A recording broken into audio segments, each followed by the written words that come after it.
어, 기분이 참 좋습니다. 왜 기분이 좋을까요? 어, 기도로 고래 힘줄이 끊어졌습니다.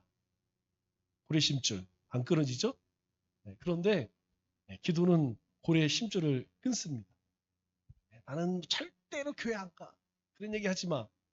그러나 하나님이 때가 되면 하나님께서 그 마음을 꺾으십니다. 오늘 이렇게 오신 분들 얼굴 보니까 교회 나오실 분들이 아니에요. 관사학적으로 볼 때 벌써 안 나오실 분들이야. 그런데 하나님이 인도하십니다.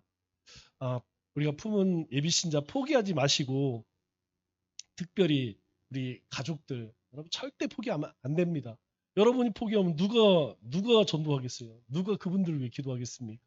꼭 여러분의 가족들 그렇게 예, 구원을 위해서 여러분 힘써 기도해 주셨으면 좋겠습니다. 자, 성경에서 구원을 뜻하는 히브리 단어가 아사라는 말을 써요. 아사. 구원, 아사. 그런데 이 말의 의미가 무엇이냐면 공간을 마련해 준다, 장소를 내려준다 이런 어원을 가지고 있어요. 그러니까 구원이라는 뜻은 어떤 공간과 장소를 내어주는 거예요. 그러니까 우리를 따지면 우리 마음과 우리의 삶의 공간을 하나님 앞에 내어주는 것. 그래서 그 자리에 하나님이 들어오시는 것이 바로 구원이라고 하는 의미를 가지고 있습니다.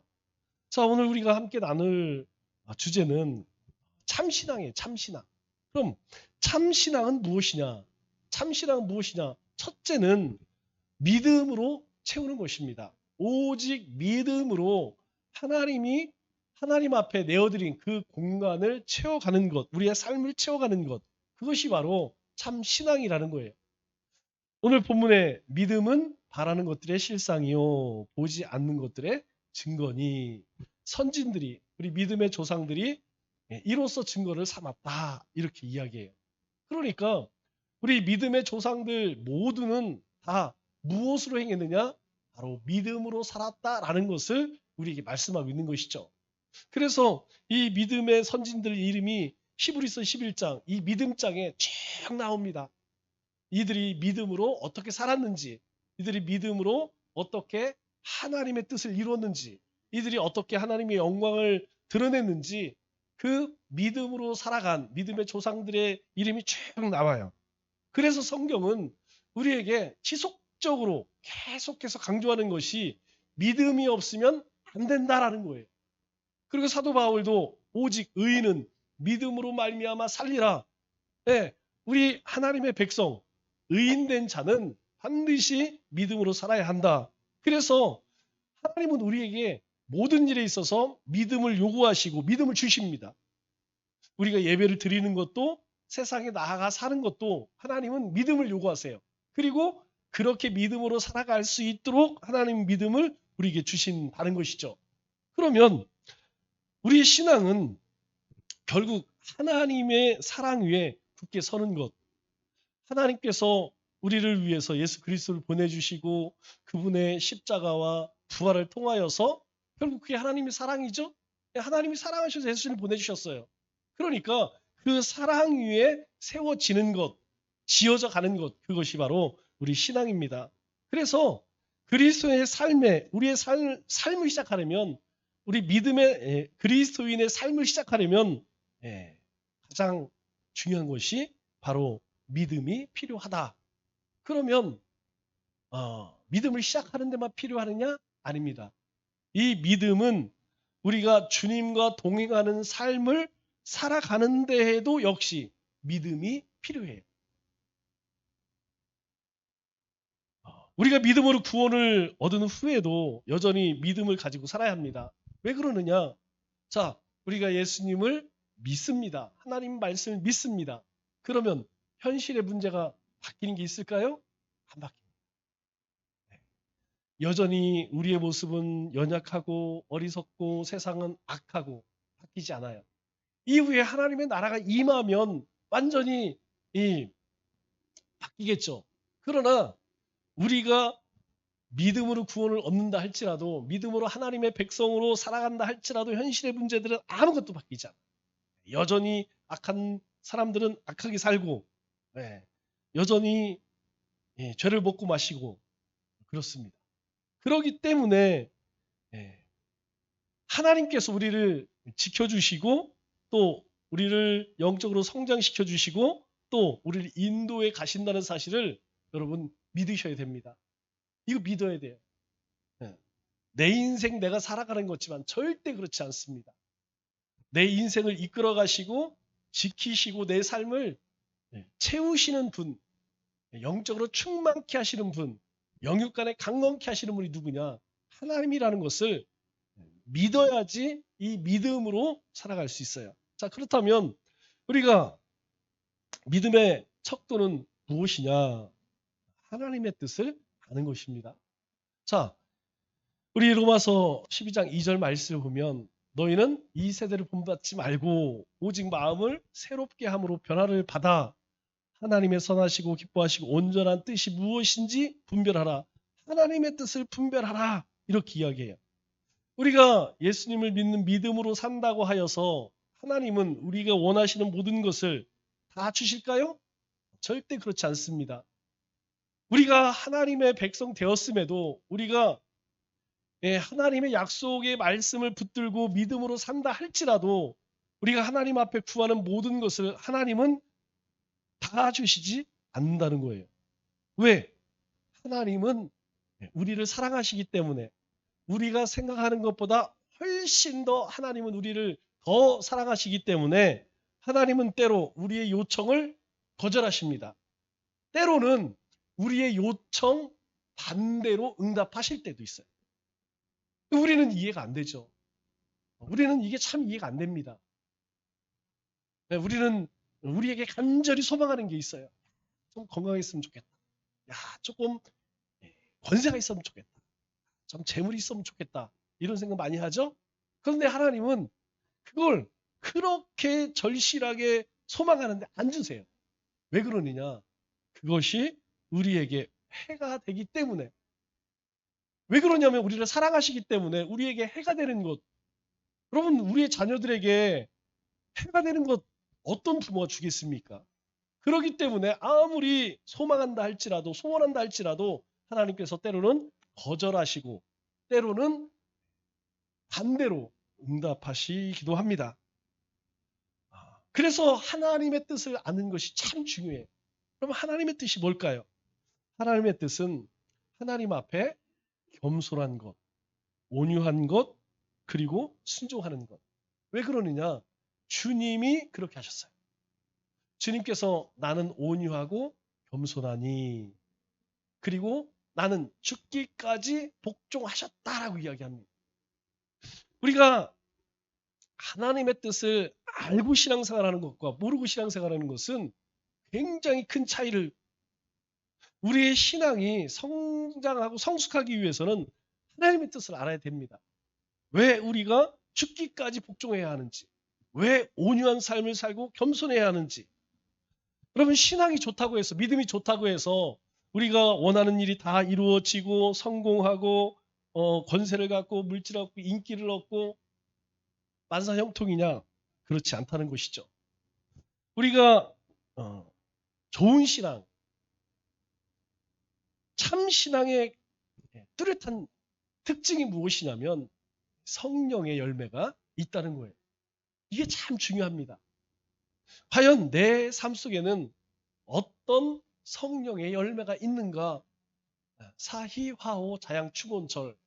우리가 내 삶 속에 이러한 것들이 열매로 맺고 있는가? 우리는 이것을 잘 들여다봐요. 왜? 이게 하나님의 뜻이에요.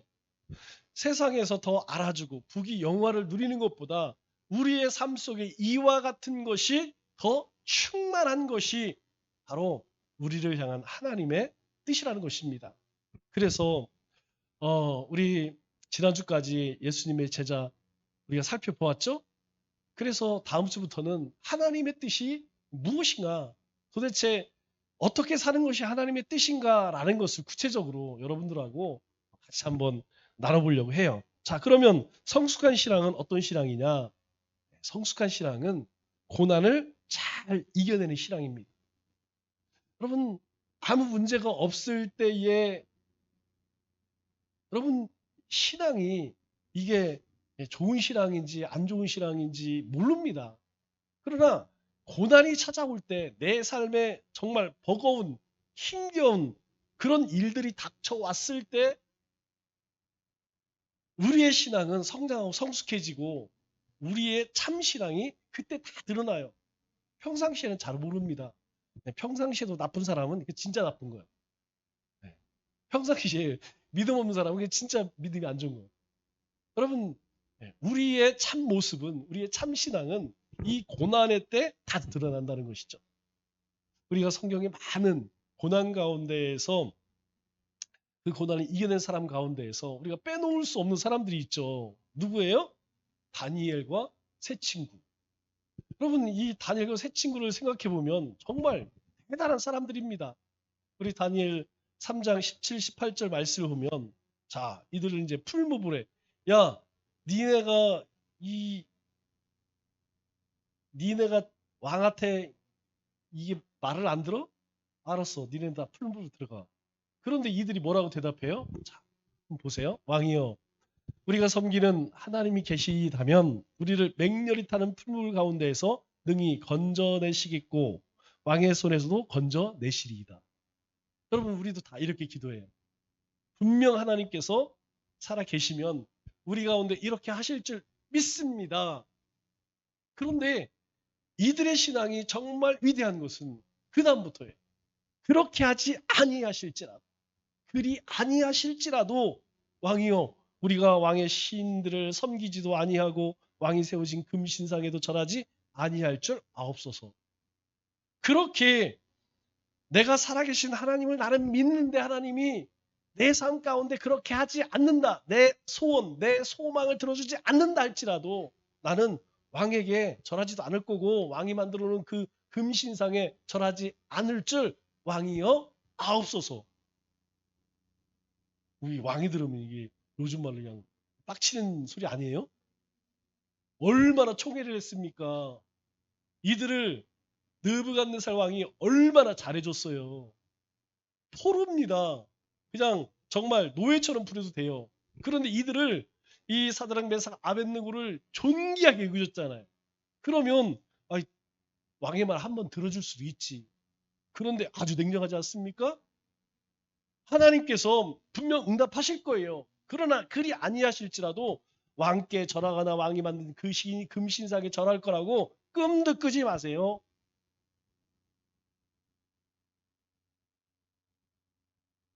이 사드락 메삭 아벳노고는 자신들을 구원할 능력이 하나님께 있다는 것을 이들은 굳게 믿었습니다. 그런데 놀라운 것은 그 결과를 철저히 하나님 손에 맡겼다는 거예요. 예수님도 똑같잖아요. 내 원대로 마옵시고 아버지의 뜻대로 하옵소서. 내가 결정을 내리고 내 결정대로 하나님 따라주세요가 아니고 하나님의 뜻대로 하옵소서. 하나님의 뜻대로 그렇게 살겠습니다. 그런 고백이에요. 모든 결과를 하나님께 맡깁니다. 왜 그렇습니까? 그러면 하나님이 응답하시면 하나님의 영광이 나타나고 응답하지 않으면 영광이 안 나타날까요? 그렇지 않다는 거예요. 하나님께서 우리가 하나님 앞에 기도하는 우리가 간절히 소망하는 것 그것이 내 삶 속에 이루어지지 않는다 할지라도 하나님의 영광은 나타난다는 거예요. 또 하나님께서 응답하셔도 하나님의 영광은 나타나신다는 것입니다. 내 삶도 이 세상도 내 중심이 아니라 누구의 섭리 가운데? 하나님의 섭리 가운데 있음을 너희가 깨닫고 그것을 인정하라는 거예요.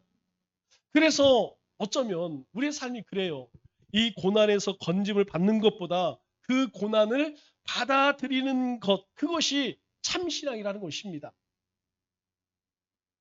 고난을, 우리의 삶의 그 아픔을, 그것을 내가 품고 가는 것, 그것이 참신앙이라는 거예요. 그걸 거부하는 것이 아니라 성숙한 신앙인은 고난을 맞서면서 하나님을 만나게 돼요.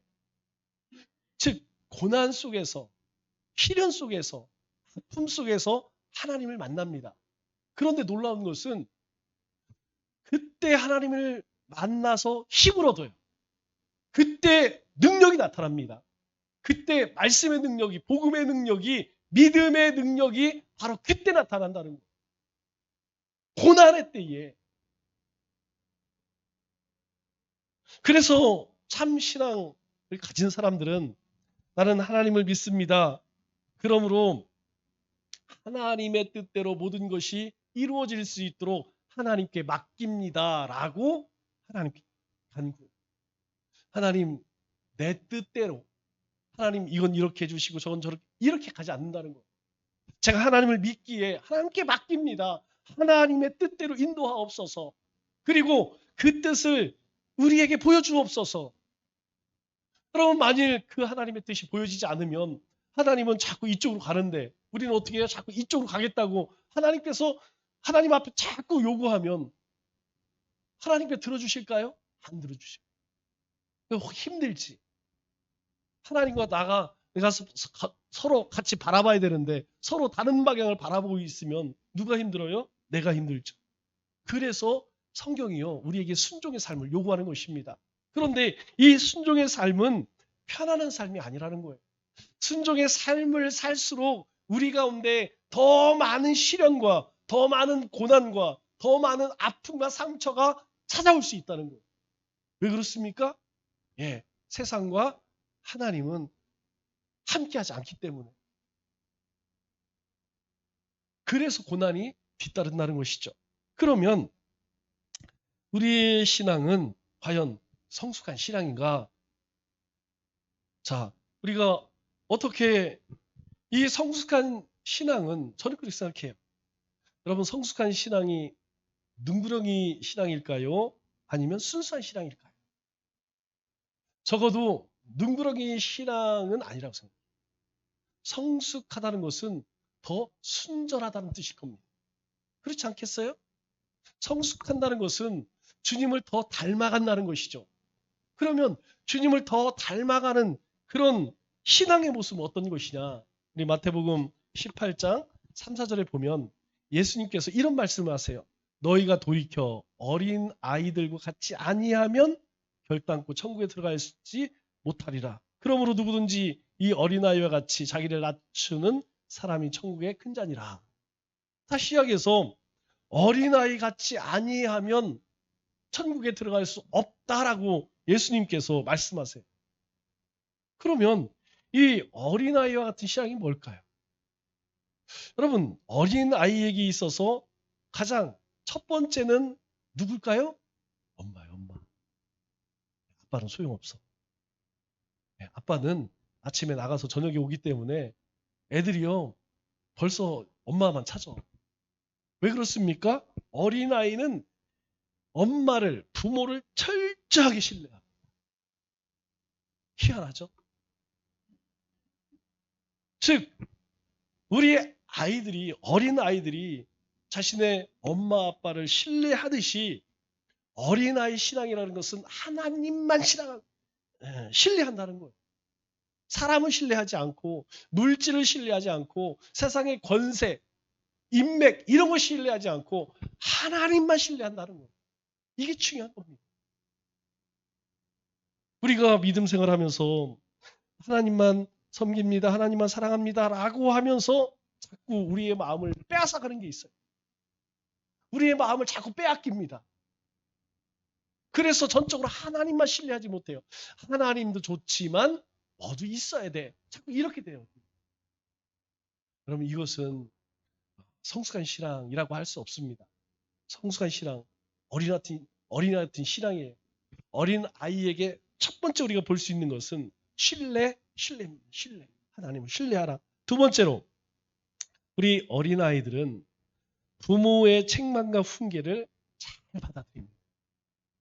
제가 우리 아린이나 루다가 항상 왔다 갔다 하잖아요. 여러분, 제가 참 희한한 게 뭐냐면 제가 아무리 얘기를 해도 들어 안 들어. 안 들어. 표정이 저 아저씨 왜 저래? 이런 표정이. 그런데요. 엄마가 안 돼! 하지 마! 그렇게 하면 못 써. 그러면요. 요 조그만 애들이 부모님이 하는 얘기는 잘 들어. 그러면 이제 아이들이 이제 말을 안 듣죠. 커면서 안 듣는 이유가 뭐냐면 자기 세계가 생긴다는 거예요. 자기 세계, 자아가 생긴다는 거예요. 이제 자기도 뭔가 자기 세계가 있기 때문에 이제 부모님이 얘기하면 말 안 들어. 그러나 그 이전에 어린아이들은요. 그렇지 않습니다. 절대적으로 부모를 신뢰할 뿐만 아니라 부모님이 이건 되는 거야, 이건 안 되는 거야 라고 하면 그 말을 철석같이 그래서 3살 버릇 몇 살까지? 8까지 간다는 거예요. 아이들 교육은 언제 이루어져야 되느냐? 적어도 우리가 만 3살, 5살 이하 때에 안 가르치잖아요? 그 평생 못 가르쳐요. 말 안 듣습니다. 그때 뭐가 옳고 그른지를 그때 가르쳐 줘야 돼요. 아, 엄마가 이렇게 화내는 거는 옳지 않구나라는 것이 그 5살 이하 때에 배워줘야 돼요. 그래야지 나중에 더 커서도 누군가 야 그거는 아 그거는 안 되는 거야. 그러면 아 그렇구나. 저 사람이 안 되는 건 나쁜 거라고 하니까 내가 그렇게 하면 안 되겠구나. 이걸 배워요. 그런데 그 이전에 예, 3살 때에 그걸 배우지 않잖아요? 그럼 커서도 어른들이 아니면 선생님들이 아니면 선배들이 그거 그러면 안 돼. 그럼 뭐라고 생각하냐면 지가 뭔데 나한테 가르쳐. 지가 뭐 이런다니까요. 왜냐하면 그렇게 배운 적이 없기 때문에. 여러분 어린 아이들은 훈계야 책망 부모님들이 책망하고 가르치는 것을 잘 어린아이 신앙이랑 다른 게 아닙니다. 성경이 우리에게 말씀하실 때 그렇구나. 아니 그거는 뭐 아브라함이 그렇지. 아니 그건 다윗이냐 그렇지. 이게 아니라는 거예요. 이건 못 배운 사람들이야. 이건 교훈과 책망이 없는 사람들이에요. 그러나 우리가 성경이 말씀할 때 그렇구나. 내가 그렇게 살고 있구나. 내가 지금 내가 잘못된 내가 이게 좌우로 지금 치우치고 있구나. 이것이 성숙한 신앙이라는 것. 뭔가 잘못된 것을 깨닫고 인정하는 것. 그럼 이게 어려운 거 아시죠? 예. 인정 잘 안 합니다. 이게 좀 잘못했습니다. 그러면 그러네요. 제가 좀 어, 잘못했네요. 여러분 이게 되게 쉬운 것 같지만 이게 잘 안 돼요. 아주 쉬운 거지만 왜요? 우리는 어린아이 같지 못하거든. 우리는 벌써 이 머릿속에서 벌써 때가 많이 묻어갖고 막 작동하는 게 많아요.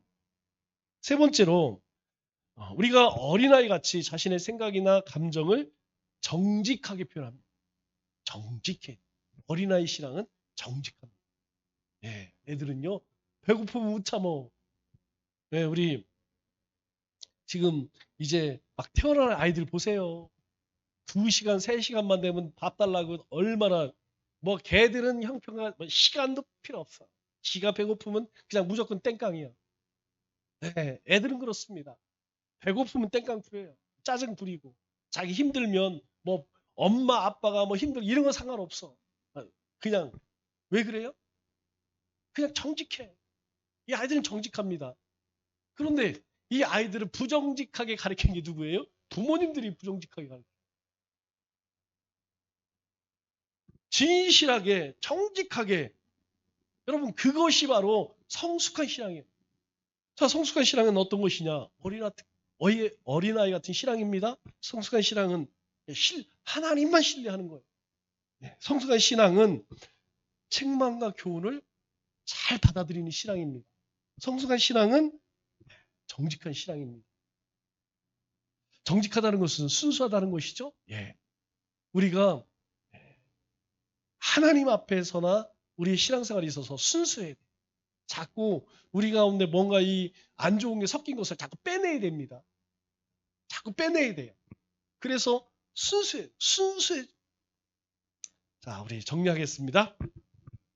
자, 참신앙은 오직 믿음으로 행한다. 믿음으로 채워져야 됩니다. 두 번째, 참신앙은 하나님의 뜻을 쫓습니다. 네, 온유하고 겸손하고 죽기까지 복종할 수 있어야 돼요. 세 번째, 참신앙은 고난을 기꺼이 받아들입니다. 왜 내 삶 속에 나에게 이런 일이 있어? 이상하네. 이상한 게 아니에요. 하나님이 사랑하시기 때문에 그 고난을 통하여서 우리를 연단하시고 우리를 신앙을 성숙한 신앙으로 그렇게 만들어 가시는 것입니다. 여러분, 큰 고난도 있고 작은 고난이 있어요. 우리가 매일매일 삶 속에 우리 육과 우리 매일 싸우죠? 고난입니다. 어느 곳에 가든지 가정에서도 보이지 않는 영적인 싸움이 있고요. 교회에 와서도 영적인 싸움이 있고요. 삶의 터전은 뭐 얘기할 필요도 없죠. 이런 영적인 싸움, 이런 고난을 통하여서 하나님은 우리를 성숙한 신앙, 어린아이 같은 신앙으로 그렇게 만들어 가시는. 우리 함께 기도